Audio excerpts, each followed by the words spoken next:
Hello అందరికీ, welcome back to my channel. మీరు ఎలా ఉన్నారు కామెంట్ బాక్స్లో కామెంట్ చేయండి. నేనైతే చాలా బాగుంది. ఇవాళ అయితే మనం ట్రిప్కి వెళ్తున్నాము. ఎక్కడికి ఏంటి అని మీరు వీడియో చూస్తే మీకు క్లియర్గా అర్థమవుతుంది. ఈ వీడియో మీకు నచ్చినట్లయితే లైక్ చేయండి, షేర్ చేయండి, సబ్స్క్రైబ్ చేయడం మాత్రం. ఇదైతే ట్రిప్కి వెళ్ళే ముందు రోజు వ్లాగ్ అనమాట. ఆ రోజు ఈవినింగ్ నుంచి స్టార్ట్ చేశాను. ఇంకా ఈవినింగ్ అంటే ఆల్మోస్ట్ డిన్నర్కి ప్రిపేర్ చేసుకోవడమే. ఇవాళ మెంతెం కూర పప్పు అయితే చేస్తున్నారు మమ్మీ, అండ్ రైస్ అనమాట. ట్రిప్కి వెళ్తున్నాం కాబట్టి ఒక 2 బ్యాచెస్ అయితే ప్రిపేర్ చేసుకుందాం అనుకున్నాము. చపాతీ, కొత్తిమీర పచ్చడి అండ్ పులిహోర అనమాట. ఆల్మోస్ట్ ఎక్కడికి వెళ్ళినా బయటనే తింటాం కదా, కాకపోతే ఇంకా బయటది ఎవరికైనా నచ్చకుంటే లేదా బయట తినడానికి వీలు కాకుంటే ఇంక ఇంట్లో ఎప్పుడైనా హెల్ప్ అవుతుంది కదా అని చెప్పి చేస్తున్నారు. బట్ ఎక్కడికైనా ట్రిప్కి వెళ్ళినప్పుడు తినే బ్యాచే కాదు మనము. బయట తిండికే అలవాటు పడిపోతుంది. మనం తినాలనిపిస్తుంది. బయటకు వెళ్ళినప్పుడు ఇంక ఎక్కువ ఆకలిస్తుంది. అందుకని చెప్పి మా మమ్మీ పద్దాకా మేము విసికిస్తామని చెప్పి పాప్కార్న్ చేస్తున్నారు, బిస్కెట్స్, మిక్చర్ అవన్నీ పెట్టుకుంటున్నారు ఈ ముందు రోజే అనమాట. ఎందుకంటే ఎర్లీ మార్నింగే ప్రయాణం అంటే అవన్నీ ఐడియా రాదు. అండ్ ఇక్కడైతే కొత్తిమీర పచ్చడి.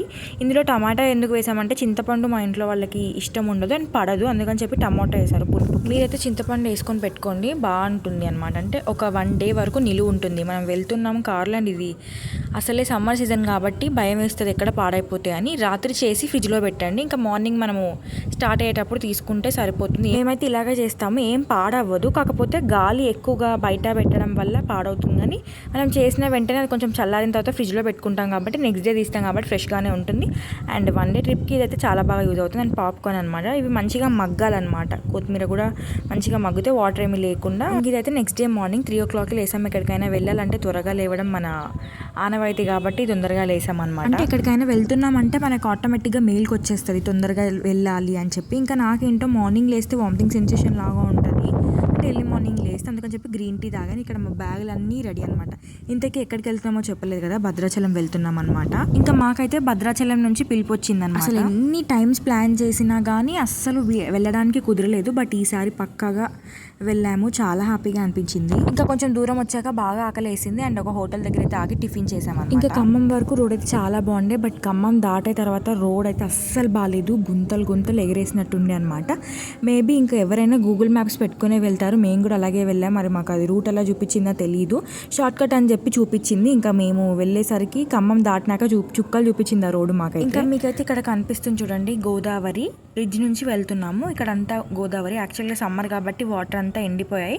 అక్కడక్కడ కొన్ని కనిపిస్తున్నాయి. ఇంకా మనకి పాపికొండలు వచ్చాడితే వాటర్ ఉన్నాయి. బట్ మేము వెళ్ళినప్పుడు అయితే బోట్ రైడింగ్ అయితే అవైలబుల్గా లేదంట పాపికొండలు. ఇంకెలాగోలాగా ఫైనల్గా చేరుకున్నాం అనమాట. ఫస్ట్ అయితే మనకి ఇట్లా ఎంట్రన్స్ ఆర్చ్ ఉంటుంది. ఇంకా మనం ఆర్చ్ నుంచి లోపలికి రాగానే మనకి కనిపిస్తుంది అనమాట ఆంజనేయ స్వామి పార్క్ అని ఉంటుంది అక్కడ. ఆ పార్క్ నుంచి స్ట్రైట్గా వెళ్ళాలి. అక్కడే మనకి టికెట్స్ అనేవి తీసుకోవాలి. పార్కింగ్కి టికెట్ వాళ్ళైతే మనకి 100 రూపీస్ ఛార్జ్ చేశారు. అయితే ఇక్కడ చూస్తున్నారు కదా, ఇంకా మనము కొంచెం ముందరికి వెళ్ళి పార్క్ చేసుకోవడానికి ప్లేస్ ఉంది. యాక్చువల్గా మేము వెళ్ళిన రోజు చాలా రష్ ఉంటుంది, గుర్తుపెట్టుకోండి. వీకెండ్ అయితే అస్సలు వెళ్ళకండి. సాటర్డే సండే రష్ ఎక్కువ ఉంటారు. ఇంకా మాకు తెలీదు, మేము వెళ్ళేది కూడా ఫస్ట్ టైమే కాబట్టి ఎప్పుడు రష్ ఉంటారు ఏంటి అనేది మాకు కూడా తెలియదు. ఇంకా మీకైతే కనిపిస్తున్నారు కదా, ఇంకా భద్రాచలం అయితే వచ్చేసాము. ఫోన్స్ అయితే అలో లేవంట లోపలికి. ఇంకేం చేస్తాం, పర్ణశాల దగ్గరికి వెళ్ళినప్పుడు అక్కడ కూడా వాళ్ళు అలో చేయలేదు ఫోన్. ఇంకా మొబైల్ అయితే కౌంటర్ లో పెట్టేసి కొబ్బరికాయ తీసుకుంటున్నాం. ఇంకా మాకైతే దర్శనం అయిపోయాక పర్ణశాలకి అయితే వెళ్తున్నాం. ఇప్పుడు దర్శనం తొందరగా అయిపోయాలంటే ఫ్రీ లైన్ క్యూలో కాకుండా 100 రూపీస్ టికెట్ లో వెళ్ళాలి. భద్రాచలం నుంచి పర్ణశాలకి 40 కిలోమీటర్స్. ఇంకా మేమైతే అప్పుడు వెళ్ళినప్పుడు 3 o'clockకి టెంపుల్ ఓపెన్ చేస్తారంట. మేము వెళ్ళింది 2 o'clockకి క్లోజ్ చేసి ఉండే. ఇంకా బోటింగ్ కంప్లీట్ చేసుకొని టెంపుల్ 3 o'clock ఓపెన్ చేస్తారన్నప్పుడు ఇంకా మేము బోటింగ్ వెళ్ళామని డిసైడ్ అయ్యాం. ఎందుకంటే టైం వేస్ట్ చేయకుండా బోటింగ్ చేసుకొని పర్ణశాల అక్కడ ఉన్న టెంపుల్ చూసుకొని వెంటనే విజయవాడకి వెళ్దామని ప్లాన్ చేస్తున్నాం అనమాట. యాక్చువల్గా భద్రాచలం వెళ్ళాలని ప్లాన్ చేసుకుంటే 2 days ప్లాన్ చేసుకుంటే పక్కాగా అవుతుంది. ఇలా హరీబరీగా ఉండడం వల్ల ఏంటంటే టైం ఎక్కువ స్పెండ్ జర్నీలోనే అయిపోతుంది అనమాట. ఇప్పుడు భద్రాచలం నుంచి విజయవాడకి కూడా మాకు చాలా వరకు జర్నీలోనే టైం వేస్ట్ అయిపోయింది. ఏంటంటే ఇప్పుడు మన మిడిల్ క్లాస్ మైండ్ సెట్ ఎలా ఉంటుందంటే ఇంత అమౌంట్ పెడితే ఒక 5-6 గుళ్ళు కవర్ చేసేలాగా అని అనుకుంటాం. బట్ భద్రాచలంలో ఓన్లీ భద్రాద్రి రామయ్యని అండ్ పర్ణశాల చూసుకోవడానికి వీలవుతుంది.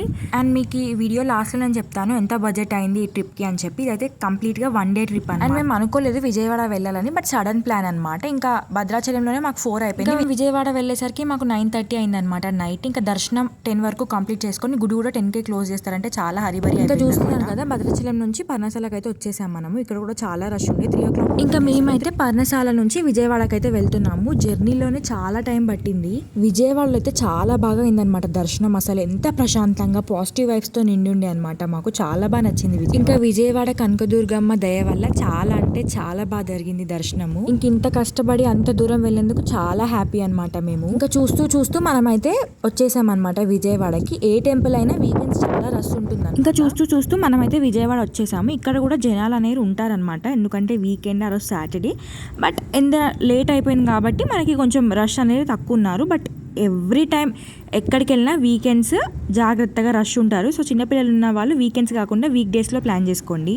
ఫుడ్ గురించి అయితే భయపడొద్దు, ఎప్పుడైనా అన్నదానం ఉంటుందంట. కానీ ఏంటంటే దానికి కూడా టైమింగ్స్ ఉంటాయి, అన్నదానం కూడా కొన్ని టైమింగ్స్ ఉంటాయి. లేట్గా వెళ్తే అయితే అన్నదానం ఉండదు అనమాట. ఇక్కడ కూడా videography and photos phones are not వెళ్ళడం అనమాట. అందుకని చెప్పి నేను ఎక్కువగా రికార్డ్ చేయలేదు, ఏమనుకోకండి. ఇంకా ఫోన్ కౌంటర్లో పెట్టడం ఎందుకని చెప్పేసి ఇంకా మేమైతే కార్లోనే పెట్టి వెళ్ళిపోయాం. అందుకని చెప్పి నేను ఇంకా కూడా క్లియర్గా రికార్డ్ చేయలేకపోయినా, బయట నుంచే రికార్డ్ చేసి ఇంకా డిన్నర్ చేసి కార్లో పడుకుండిపోయాం. అందుకని చెప్పి జర్నీ కూడా ఎక్కువ రికార్డ్ చేయలేదు. ఇంకా హైదరాబాద్ వచ్చేసాము. సాటర్డే వెళ్తే సండే ఎర్లీ మార్నింగ్ కల్లా హైదరాబాద్లో ఉన్నాం అనమాట. ఇంకా నేను చెప్పాను కదా బడ్జెట్ ఎంత అయిందో చెప్తానని చెప్పి 13,000 అయింది ఓవరాల్గా. ఫుడ్ ట్రావెల్ అంతా ఖర్చు తీసుకొని, మాదైతే ఓన్ వెహికల్ కాదు కాబట్టి క్యాబ్లో వెళ్ళాం కాబట్టి అంత ప్రైస్. ఇన్ కేస్ మీకు బడ్జెట్ కొంచెం తక్కువ కావాలి అనుకుంటే మీ దగ్గర ఓన్ వెహికల్ ఉంటే బడ్జెట్ అయితే తక్కువగానే అవుతుంది. ఓన్లీ భద్రాచలం అయితే మనము నైట్ 11 వరకు రీచ్ అయిపోతాము హైదరాబాద్కి. బట్ మేము విజయవాడ కూడా ప్లాన్ చేసాం కాబట్టి మాకు నెక్స్ట్ డే మార్నింగ్ కల్లా మనం హైదరాబాద్లో ఉన్నాం.